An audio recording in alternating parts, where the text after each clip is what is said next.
Let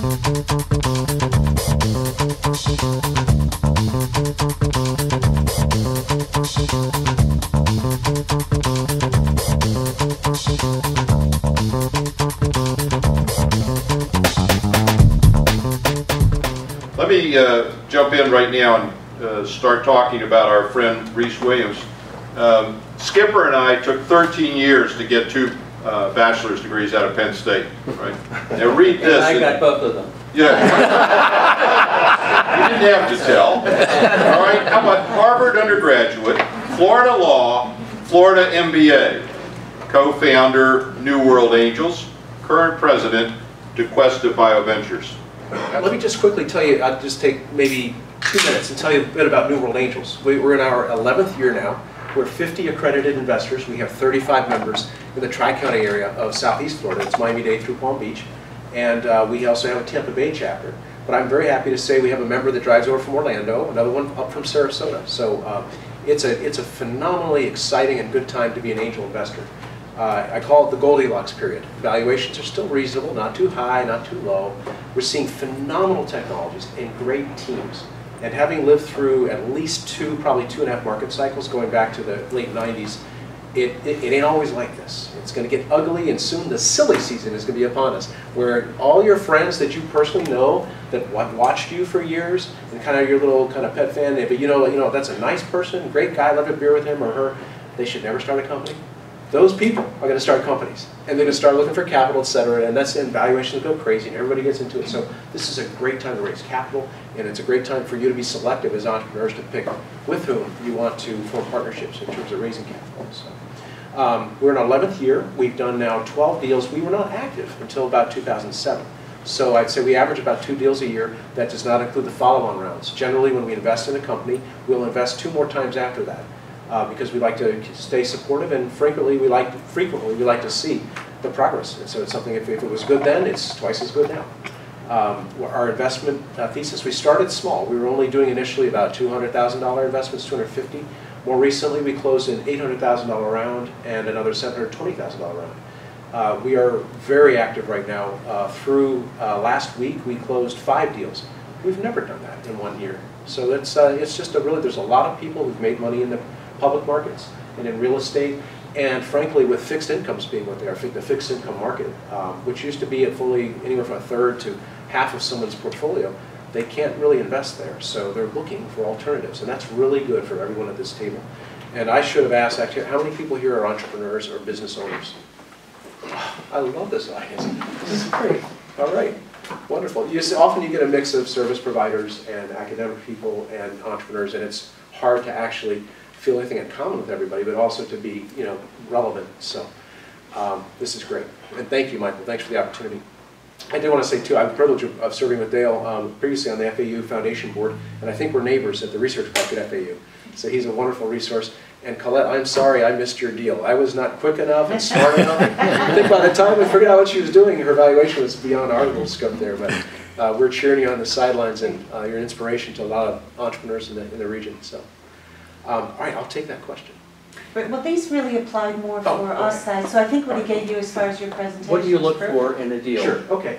So the key thing. Let me say the 3 things off the bat. We're looking for a big growing market, a market that can accommodate many entrants. Okay, sometimes niche markets are okay too. So for everything I say, there's an exception also. But big growing markets are very important and attractive. And why is that? Because ultimately, big markets shake out to a dominant player, 2 also-rans, which are still making lots of money, and everyone else that fails or gets acquired.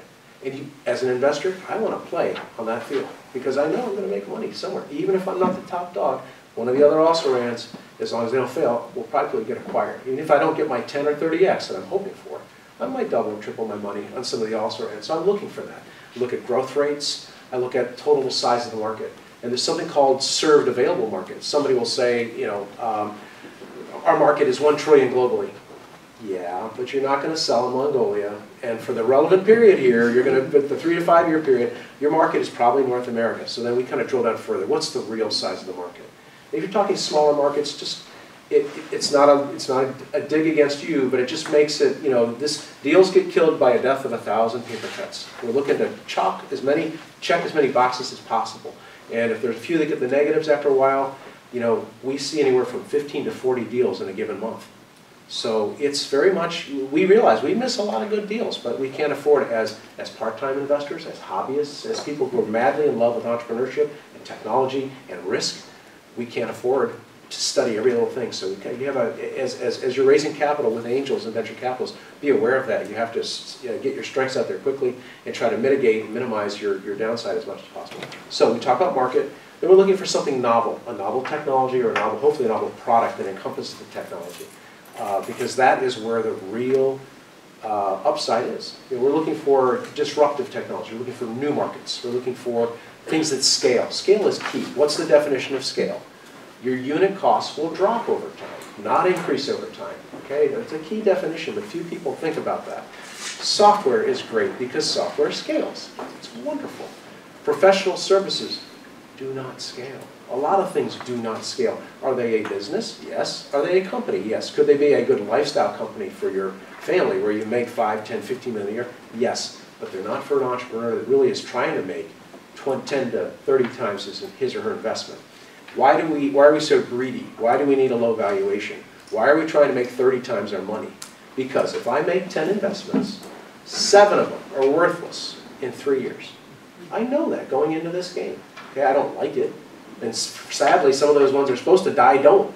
And I have to spend even more time on the boards and trying to raise money. You know, the living dead, we call them. But the 8th and 9th company, maybe it returns 1.5 to 3 times their money. That's still not good enough. I can do that in the public markets. I can do that maybe in real estate and still get some cash, because none of these companies deliver cash, you know, until we've exited. It's that 10th investment. I'm shooting for 10 to 30 times my money. That will make up for the sins of the entire other portfolio. Okay? So angels and venture folks are really looking for the big hits, the big money, the big opportunities. So that's also to know your audience. Sometimes you may have a very profitable, interesting, good business, but maybe it can't capture a huge, big national market. So you might not want to go for an angel necessarily, unless you can show that you can return 10 to 30 times their investment at the valuation you're letting them in on. So we talk about market, we talk about technology or product. Perhaps the most important thing that I didn't lead with on purpose was you, the manager, because it's all about the jockey. It's not about the horse. It's all about the jockey because you're... Is that a phone? Oh, cool. No, I like that. It's like a roulette wheel. How appropriate.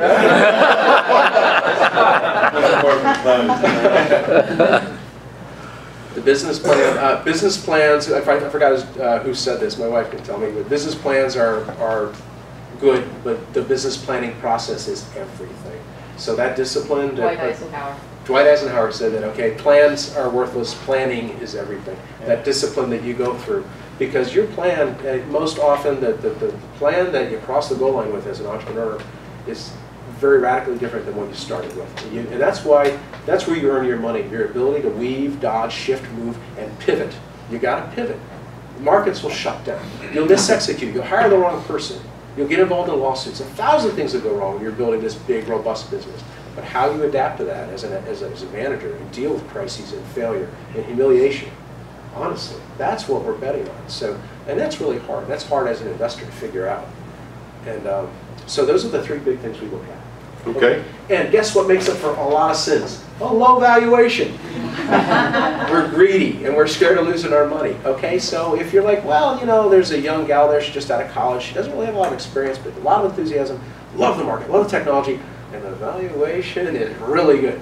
That'll sometimes tip the scale. So you can be penny wise and pound foolish frequently on your valuation. Now, you know, I'm on the other side of the table here. I know you all are entrepreneurs and I'm trying to get the best deal that I can. But I'm giving you the playbook of the enemy here, so take it for what it's worth. Yes? Rhys, can you talk about angels and how you get the pool of money that you have to invest? It's not like you have a kitty established and the money's in the bank. When you see something present, is that the point that you go to your group? Is there, and just for timing for everybody, on how long it takes when a story is presented to the time that full funding could take place? Sure, sure. And Rhys, if you capitalize on that, and you know, how involved are you as well for the entire process from a company standpoint? Yeah, absolutely. I'll try to be as succinct as possible. So there are as many different models and philosophies on angel investing and venture investing as there are, firms out there, frankly. So let's talk about a spectrum. One end of the spectrum, philosophically wise, is spray and pray. Let's just get the checks out there because as much analysis we do, we're going to get it wrong anyway. And frequently, I have to say that's often true. The ones that we thought were surefire hits flamed out. And the ones that were like, oh my gosh, we should have made that investment, boom, we won. So it's really hard to, we have to judge execution risk. Will the manager, make good decisions? Technology risk, will it even work? Market risk, once they get out there, will the dogs eat the dog food? Financing risk, when the market crashes, like in 2007, can the company raise money? Or in biotech, frequently when financing windows completely shut for 2 years. Financing risk. These are all the categories of risk we have to think about. Regulatory risk for some of your industries. All right, we have to assess all that. And so I forgot what the question was. It was okay. Spray and pray. The other hand is like do very detailed valuation-based analysis, and that's what a lot of venture firms do, including the gentleman at the end of the table. Analyze everything, right? Angel groups, I'd say our group is kind of right in the middle.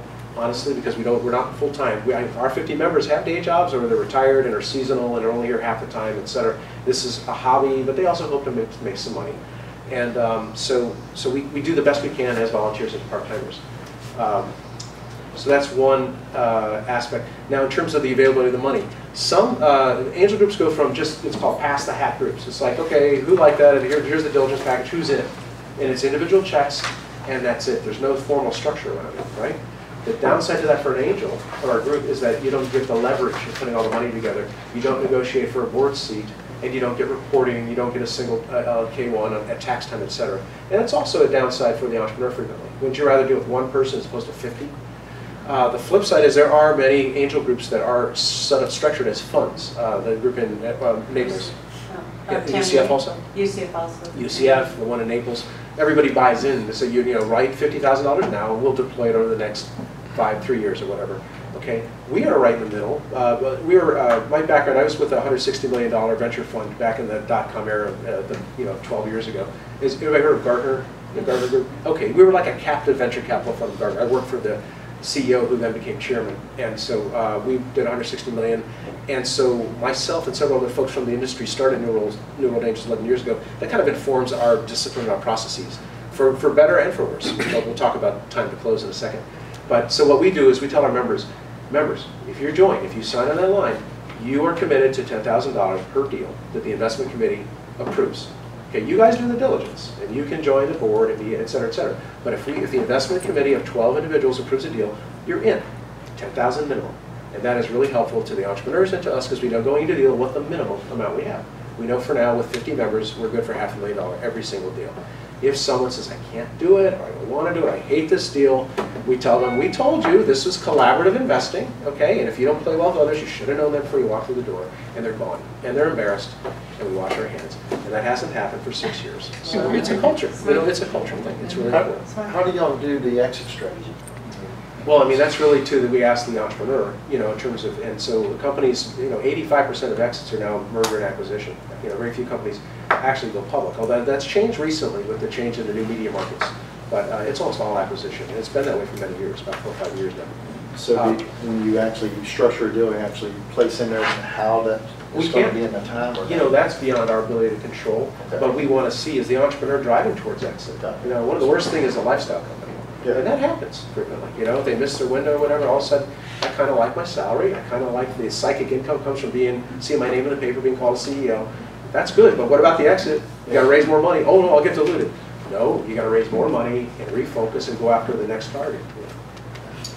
Rhys, how does someone sitting around this table who needs $1 million, how do they find you, and then, or how do you find them? Certainly, yes. Well, there's a wonderful resource called the Angel Capital Association. It's kind of the trade group for all angel groups. There are, and here's some useful numbers I think with this. There are I should know this. Hold on. I want to say 1.2 million accredited investors in the country. Does that sound right? 4.8? Yeah. I think there's like 4.8 million accredited investors in the U.S. Okay, those are people that have the wherewithal to make equity or angel investments. There's only 400,000 active angels. Only 400,000 are actually actively in this asset class, like the risk, like to get involved, etc. Only 11,000 of them are in structured angel groups like New World Angels. Everyone else is doing just individually, or maybe it's onesies, twosies, threesies, etc. Family offices potentially. So the Angel Capital Association is a wonderful resource because it lists by region where the various angel groups are. And also, you know, resources like Michael and his colleagues here generally know where the angel groups are, where the family offices are, etc. So that's a really good way. In terms of application, most people will take application over the website. We have a portal. You go to newworldangels.com. You can upload your business plan, your executive summary, and that's all we need. We'll go from there. We screen every month. Every month we have a screening committee that meets, reviews every single deal we receive, and we do that 11 times a year. Let me say too, just one of my big saws, if I can. When we assess managers and people, you cannot do it alone. You can't. People try. You can't. You've got, so I'll look. How are you at working in teams? Do you form teams well? Do you work well? Have you been with people a long period of time? How do you treat people? You can't. Your magic is here, and we recognize that. But it's got to be multiplied, extended, transported, and filtered through people. There's a lot of really talented folks out there, but they're lone rangers, and they tick everybody off, and they don't get anything accomplished. So how do you form teams? And teams not only with your employees, but on your board, on your suppliers, your advisors, Customers. your customers. Yeah.